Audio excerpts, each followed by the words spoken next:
SACKMAN, what is your relationship with Cookman Community Development LLC? I'm the managing member. And are you familiar with the property on Cookman Ave, about 50 Cookman Ave? And what is your involvement, if any, with that property? We are presently in option to take title of the property. And presently, is that property in foreclosure? And what does that property encompass? Property encompasses 25,000 square feet on Cookman, which is ground floor retail, second floor existing office, and approximately 20,000 square feet on Lake Avenue. And what is it that you're seeking to accomplish if you were to purchase that property?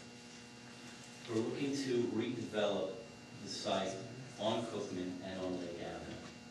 And what would that Mr. be? Chair, isn't this exactly what we're not looking for right now, right? Yeah. Let me just say, That's not, that's why I asked you. let me Cookman Court and Lake Avenue, both in its entirety. As you well know, I own a number, or am involved in ownership in a number of properties down in that corridor. The Steinbeck Building, 601 Madison, the Post Condominium, 603 Madison, 605 Madison, another parking lot. And over the last 8 years, we've become fully familiar with the demands and the supplies that currently exist in that district. We certainly recognize the blight on Cookman as it presently exists, 275 linear feet along Cookman, which has maintained a vacancy for the last 25 years. It's certainly problematic today under the current framework of the ownership, the foreclosure, and the present economic state that currently exists there. We also recognize the potential for the Lake Avenue site. And it's important to recognize that parking, which is certainly an issue, is what's driving why we're proposing this amendment for a 1.0, one space per residential unit, down from 1.5 for both the Cookman Avenue side and the Lake Avenue side, because the real motivation is to develop the entire site when economically viable. Certainly we know the Cookman Avenue site is built full, cannot provide parking on site. Lake Avenue presently has surface parking today.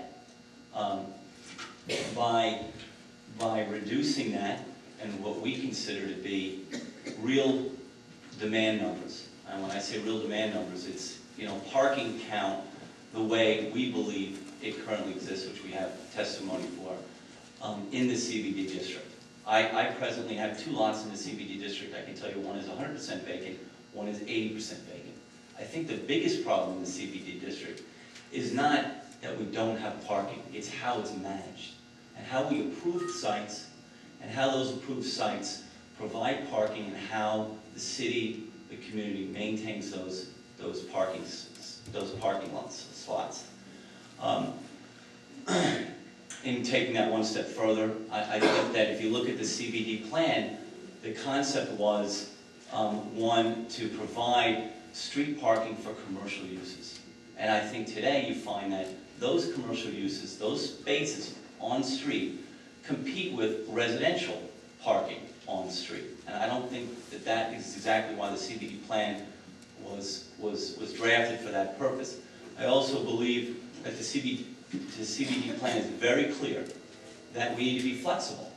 It mentions it numerous times in the plan, how that we knew certain sites were built full, that in order to develop those sites, that we needed to be flexible as we move forward so that we met those demands. I think going back just a second, as I related to commercial street parking, I think it's pretty clear. Street parking is free right now in the CBD district. When we require developers to build or construct on-site parking at a cost, and then we say, let's allow free parking for the community, then obviously residential uses, residential residents in the district will park their car on the street and compete with commercial parking that we contemplate in the CBD plan, which I think is more of the problem we see today when we say we have no parking than the fact that we don't actually have it available, which I do think we do, as recognized by a lot of vacant lots. So I think I can certainly see that the board is concerned with the fact that there's more material that needs to be provided. I say to them, you know, this is a plan that was contemplated almost 8 years ago.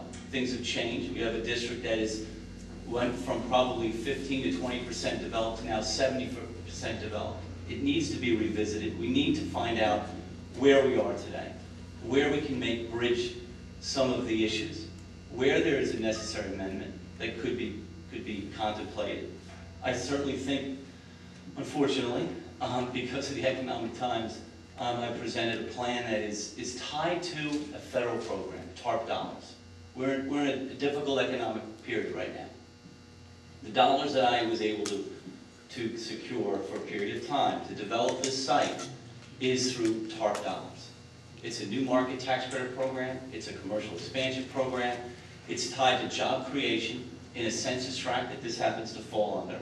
And it's also a program that requires a certain percentage of those dollars to go to improvements in the district. Obviously job creation, but also tied to commercial so that we create permanent jobs. Unfortunately, TARP dollars are being chased by a number of other developments and communities. And those other development and communities are numerous. I've done about 8 of these programs. These are TARP dollars that went into a pre-existing program, and the basis of it was to get it out in the street quick, to create stimulus in the economy.